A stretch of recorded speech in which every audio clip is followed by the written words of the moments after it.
ತಗತೆ ಸೊಪ್ಪಿನ ಪಲ್ಯ ಮಾಡಲಿಕ್ಕೆ ಕೊತ್ತಂಬರಿ ಚೂರು, 1.5 ಸ್ಪೂನಷ್ಟು ಕೊತ್ತಂಬರಿ, ಒಂಚೂರು ಜೀರಿಗೆ, ಉದ್ದಮೆಣಸು, ಉದ್ದಿನಬೇಳೆ, ಕರಿಬೇವು ಮತ್ತು ಕುಚ್ಚಲಕ್ಕಿ ಸ್ವಲ್ಪ, ತೆಂಗಿನಕಾಯಿ ಇಷ್ಟನ್ನೀಗ ಹುರಿದುಕೊಳ್ಳುವ.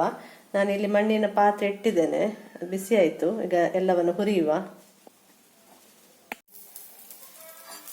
ಮೆಣಸು, ಇದಕ್ಕೇನೀಗ ಉದ್ದಿನಬೇಳೆ ಕೂಡ ಹಾಕ್ಕೊಂಡೆ. ಎರಡು ಒಟ್ಟಿಗೆ ಫ್ರೈ ಆಗಲಿ.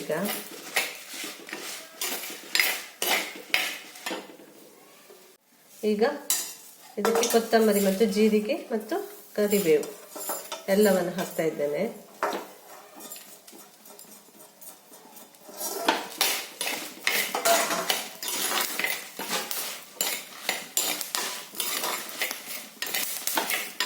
ಈಗ ಇದೇ ಪಾತ್ರೆಗೆ ಸ್ವಲ್ಪ ಎಣ್ಣೆ ಹಾಕಿ ಇದು ಕುಚ್ಚಲಕ್ಕಿ ಇತ್ತಲ್ಲ, ಇದನ್ನು ಸ್ವಲ್ಪ ಹುರಿದುಕೊಳ್ತೇನೆ.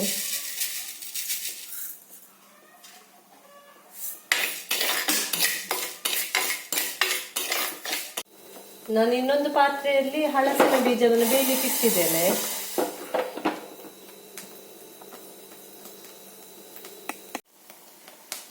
ಅಕ್ಕಿಯನ್ನು ಹುರಿದ ನಂತರ ಈ ರೀತಿ ಆಗ್ತದೆ. ಇದನ್ನೀಗ ನಾವು ಮಿಕ್ಸಿಯಲ್ಲಿ ಪುಡಿ ಮಾಡಬೇಕು. ಈಗ ಈ ಪಾತ್ರೆಗೆ ಸ್ವಲ್ಪ ಎಣ್ಣೆ ಹಾಕ್ತೇನೆ.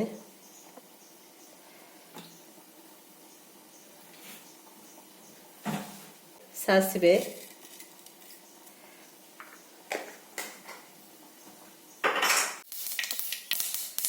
ಈಗ ಇದಕ್ಕೆ ಒಂದು 3 ಎಸಳು ಬೆಳ್ಳುಳ್ಳಿ,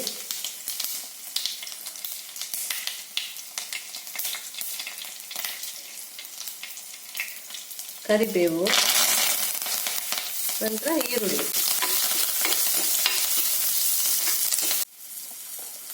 ಈರುಳ್ಳಿ ಫ್ರೈ ಆಗಿದೆ. ಹೇಗೆ ಅದಕ್ಕೆ ತಗತೆ ಸೊಪ್ಪನ್ನು ಹಾಕ್ತಾ ಇದ್ದೇನೆ.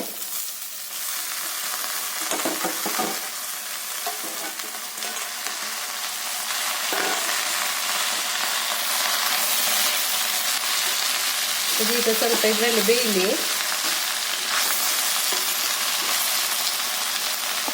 ಈಗ ಇದಕ್ಕೆ ಬೆಂದಿರುವಂತಹ ಹಳಸಿನ ಬೀಜವನ್ನು ಕೂಡ ಹಾಕೊಂಡಿದ್ದೇನೆ. ಒಂಚೂರು ನೀರು ಹಾಕ್ತೇನೆ, ಸಾಕು. ಇದೀಗ ಬೇಯ್ತದೆ ಇದರೊಟ್ಟಿಗೆ. ಅಕ್ಕಿಯನ್ನು ಪುಡಿ ಮಾಡಿ ಸಪ್ರೇಟ್ ಆಗಿ ತೆಗೆದಿಟ್ಕೊಂಡಿದ್ದೇನೆ. ಈಗ ಮಸಾಲ ಕೂಡ ಪುಡಿಯಾಗಿದೆ. ಮಸಾಲ ಕೂಡ ಪುಡಿಯಾಗಿದೆ. ಇದಕ್ಕೆ ಈಗ 1-2 ಹಿಡಿಯಷ್ಟು ತೆಂಗಿನಕಾಯಿ ಇದರೊಟ್ಟಿಗೆ ಹಾಕಿ 1-2 ಸುತ್ತು ತಿರುಗಿಸಿದ್ರೆ ಸಾಕು. ಕೂಡ ಬೆಂದಿದೆ. ಇದೊಂದು 3-4 ನಿಮಿಷದಲ್ಲಿ ಬೆಂದು ಹೋಗ್ತದೆ. ತುಂಬಾ ಹೊತ್ತು ತಗೊಳ್ಳೋದಿಲ್ಲ ಬೇಯಲಿಕ್ಕೆ. ಈಗ ಇದಕ್ಕೆ ಇದನ್ನು ಹಾಕ್ತೇನೆ.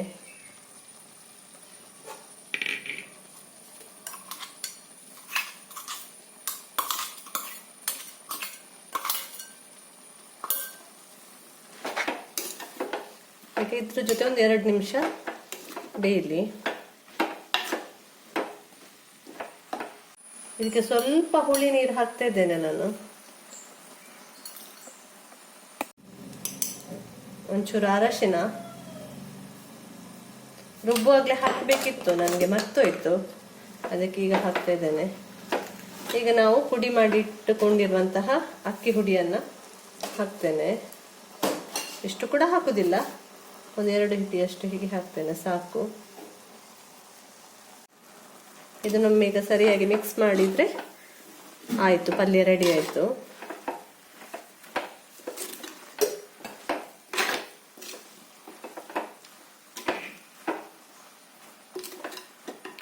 ಪಲ್ಯ ರೆಡಿ ಆಯ್ತು. ನಾನು ಉಪ್ಪು ಕೂಡ ಆಗ ಹಾಕ್ಕೊಂಡಿದ್ದೇನೆ, ಅದು ನಂದು ಕ್ಲಿಪ್ ಮಿಸ್ ಆಗಿದೆ, ವಿಡಿಯೋ ಮಾಡಲಿಕ್ಕೆ ಮರ್ತೋಯ್ತು ನನಗೆ. ಅದು ಉಪ್ಪು ಕೂಡ ಹಾಕ್ಕೊಂಡಿದ್ದೇನೆ ನಾನಾಗ. ಮಸಾಲ ಹಾಕುವಾಗಲೇ ಉಪ್ಪು ಕೂಡ ಹಾಕ್ಕೊಂಡಿದ್ದೇನೆ. ಇದು ರೆಡಿ ಆಯಿತು. ಗ್ಯಾಸ್ ಆಫ್ ಮಾಡ್ತೇನೆ. ಇವತ್ತಿನ ಈ ರೆಸಿಪಿ ಇಷ್ಟವಾಗಿದ್ದರೆ ಲೈಕ್, ಶೇರ್, ಸಬ್ಸ್ಕ್ರೈಬ್ ಮಾಡಿ. ನಿಮ್ಮ ಅನಿಸಿಕೆಗಳನ್ನು ಕಮೆಂಟ್ ಮಾಡಿ ತಿಳಿಸಿ.